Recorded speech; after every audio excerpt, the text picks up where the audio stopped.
मुझे मतलब धमकियाँ मिल रही हैं और आनंद मोहन ने मतलब अपने गुर्गों को, अपने शूटरों को मतलब सुपारी दे दी है मेरी हत्या करने की, और ये कहा गया है कि अमिताभ दास को भी कृष्णैया साहब के पास पहुंचा देना है। तो यही छोटे मोटे लालचों के लिए आईएएस आईपीएस अधिकारियों ने अपना ईमान बेच दिया है, ज़मीर बेच दिया है, जिसका खामियाजा बिहार को भुगतना पड़ रहा है। जी। विमर्श न्यूज के लीगल मामले के संवाददाता मनीलाल आज पूर्व आईपीएस अमिताभ दास से उनके पटना स्थित आवास पर मिलने गए। प्रेस के एक सेक्शन को उन्होंने बताया था कि आनंद मोहन ने जेल से बाहर आने के बाद खुद अमिताभ दास के हत्या की सुपारी दी है। अमिताभ दास ने यह भी कहा कि दूसरी तरफ सुप्रीम कोर्ट में दायर याचिका की वजह से इसकी भी संभावना है कि खुद आनंद मोहन दोबारा जेल भेज दिया जाए। नमस्कार, विमर्श न्यूज में आपका स्वागत है। हम अभी उपस्थित हैं 94 बैच के आईपीएस अधिकारी पूर्व आईजी अमिताभ कुमार दास जी के यहाँ। जैसा कि आप जानते हैं, अमिताभ कुमार दास जी किसी परिचय के मोहताज नहीं हैं। इनकी भ्रष्टाचार और अन्याय के खिलाफ लगातार मुहिम चल रही है और अभी बिहार में आनंद मोहन के रिहाई के खिलाफ इन्होंने एक मुहिम छेड़ा है और उनके रिहाई के खिलाफ इन्होंने पटना हाई कोर्ट में एक जनहित याचिका भी दायर की है।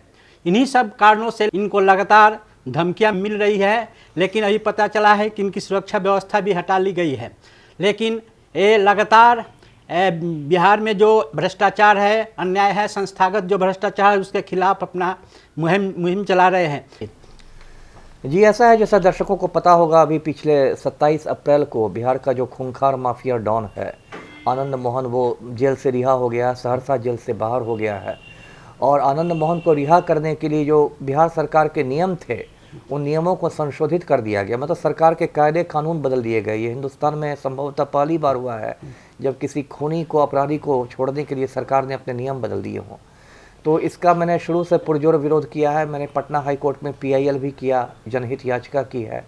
इसके बाद जो शहीद कृष्णैया साहब की पत्नी है उमा कृष्णैया, जो हैदराबाद में रहती हैं, उनको भी मैंने मतलब कन्विंस करवाया कि वो इसको चुनौती दे। तो वो सुप्रीम कोर्ट में गई है, वहाँ से सुप्रीम कोर्ट ने सरकार को नोटिस भी जारी किया है, बिहार सरकार को। और यदि सब कुछ ठीक ठाक रहा तो उम्मीद है कि 2-3 हफ्ते में आनंद मोहन दोबारा जेल की हवा खाएगा। तो इसी पृष्ठभूमि में मुझे मतलब धमकियाँ मिल रही हैं और आनंद मोहन ने मतलब अपने गुर्गों को, अपने शूटरों को मतलब सुपारी दे दी है मेरी हत्या करने की, और ये कहा गया है कि अमिताभ दास को भी कृष्णैया साहब के पास पहुंचा देना है। और ये जो पूरा षड्यंत्र है, पूरी जो साजिश है, इसको नीतीश कुमार का भी आशीर्वाद मिला हुआ है। तो पहली बात तो मैं ये दर्शकों को बताऊं कि मैं डरने वाला आदमी हूं नहीं। मतलब ऐसा नहीं कि मैं डर के आनंद मोहन के खिलाफ बोलना बंद कर दूंगा। माफिया से तो मेरी जंग जारी रहेगी, क्योंकि अब एक बार मैंने सर पर कफन बांध लिया है तो पीछे नहीं हटना है। लेकिन इस सब की जानकारी मैंने पुलिस मुख्यालय को दे दी है। जो डीजीपी महोदय हैं, भट्टी सर जो हैं, उनको मैंने लिख कर दे दिया है अभी 1 हफ्ता पहले। तो मैं इसकी जानकारी सबको दे देना चाहता हूँ। मैंने सारी बातें ऑन रिकॉर्ड रख दी है। यदि कल को कोई मेरे साथ अप्रिय घटना हो तो लोगों को पता रहे, बिहार के लोगों को पता रहे या बिहार के बाहर के लोगों को भी, कि क्या षड्यंत्र चल रहा था। जी। किस रूप में धमकियाँ मिल रही थी?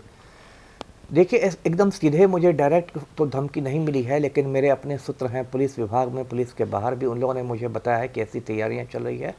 कुछ सीनियर आईएएस और आईपीएस अधिकारियों ने भी मुझे फ़ोन करके बताया है, जो लोग मेरे शुभचिंतक हैं, कि सर आप बहुत मतलब अपनी सुरक्षा पर ध्यान दीजिए, ऐसी साजिश हो रही है। बिहार में ये कैसे संभव है कि आपके खिलाफ भी सुपारी दे दिया जाता है? भाई, अब इसमें कहने के लिए बचा क्या है, आप ये समझिए, कहने के लिए बचा क्या है। अब पूरी दुनिया जानती है कि आनंद मोहन ने एक सीनियर आईएएस अधिकारी की नेशनल हाईवे पर हत्या कर दी थी, दिन दहाड़े खून कर दिया था, उम्र कैद मिली थी। पहले तो निचली अदालत ने मौत की सजा दी थी, फिर उम्र कैद मिली। अब उस व्यक्ति को, जो मुख्यमंत्री हमारे हैं, जिनको मैं पलटू राम कहता हूँ, उस व्यक्ति को छुड़ाने के लिए पलटू राम ने बिहार सरकार के कायदे कानून बदल दिए, सिर्फ इसलिए क्योंकि उनको राजपूत वोट बैंक में सेंधमारी करनी है। अब बताइए, राजनीति का स्तर कितना नीचा गिर गया है कि जो मुख्यमंत्री सुशासन की बात करता है, जो मुख्यमंत्री अंतरात्मा की बात करता है, वो राजपूत वोट बैंक में सेंधमारी करने के लिए एक खूनी को छुड़वा रहा है और उसके लिए सरकार के नियम बदलवा रहा है। तो अब इसमें कहने के लिए बाकी क्या रह गया। तो ऐसे बिहार में जिसमें एक सीनियर आईएएस अधिकारी की ऑलरेडी हत्या हो चुकी है, पूरा देश जानता है। वैसे बिहार में यदि मेरी सुपारी दे दी गई है तो इसमें अब कोई अचरज की बात नहीं रहनी चाहिए। तो पूरा माफिया राज है बिहार में और ईमानदार लोगों पर सर्जिकल स्ट्राइक किया जा रहा है। जी। आपने आवेदन दिया है कि आपको धमकियां लगातार मिल रही है, इससे संबंधित सरकार या यहाँ के प्रशासन ने क्या व्यवस्था की है? देखिए, व्यवस्था तो मुझे कुछ नहीं की, उल्टे कुछ महीने पहले जो मेरे अंगरक्षक मिले हुए थे, जो बॉडीगार्ड्स मिले हुए थे, वो भी मतलब छीन लिए गए, हटा लिए गए हैं। तो ये लोग कुछ करेंगे भी नहीं, क्योंकि पूरी सरकार, देखिए पुलिस मुख्यालय भी है, वो तो आप जानते ही हैं, सभी जानते हैं कि वो पलटू राम के इशारे पर काम करता है और पलटू राम खुद आनंद मोहन के गिरोह में शामिल हो चुके हैं एक तरीके से। तो इसमें मुझे कोई सुरक्षा मिलने वाली नहीं है, निकट भविष्य में मैं कोई उम्मीद भी नहीं रखता। मैं सारी बातें बस इसलिए लोगों को बता रहा हूँ कि लोगों को हकीकत मालूम होनी चाहिए कि बिहार में जो हालात हैं वो किस तरह बिगड़ गए। और खौफ का आलम देखिए, खौफ का आलम देखिए कि इस पूरे मुद्दे पर, आनंद मोहन की रिहाई पर, बिहार का जो आईएएस एसोसिएशन है उसने एक शब्द नहीं अब तक कहा है। मतलब सारे आईएएस अधिकारियों को लगता है जैसे सांप सूंघ गया है, जबकि कायदे से जो लड़ाई मैं लड़ रहा हूँ वो लड़ाई आईएएस एसोसिएशन को लड़नी चाहिए थी।